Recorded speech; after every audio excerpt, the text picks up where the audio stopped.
In this video, I'm going to show you how to change the language in Microsoft Word to English in just a few simple steps. This is really useful if Word is displaying menus, buttons, or settings in another language and you want to switch everything back to English for easier use. Whether you're using Word for school, work, or personal projects, changing the display language can make the whole experience much more comfortable and efficient. If this tutorial helps you, make sure to hit the like button and subscribe for more quick Microsoft Word tips and software guides.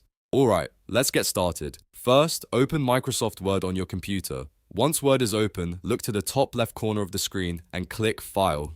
This will open the main menu where you can access Word settings and preferences. Next, from the list on the left side, click Options. This opens the Word Options window where you can customize different features of the program.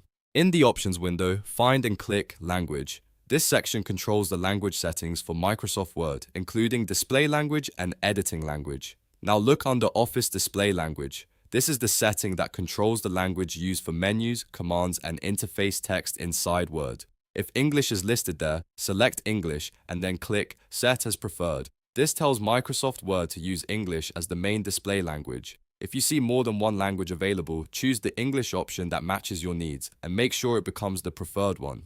After that, click OK or close the window to save your changes. In some cases, Word may ask you to restart the application before the language change fully takes effect. If that happens, just close Microsoft Word completely and reopen it. Once Word starts again, you should see the interface in English. If the language does not change right away, don't worry, because some settings only apply after a restart or after Office updates the language pack. That's it. You've now changed the language in Microsoft Word to English. This is a simple but very helpful adjustment, especially if you accidentally switched languages or inherited a device with Word set to a different region. If this video helped you, please give it a like and subscribe for more easy Microsoft Word tutorials. Thanks for watching and I'll see you in the next one.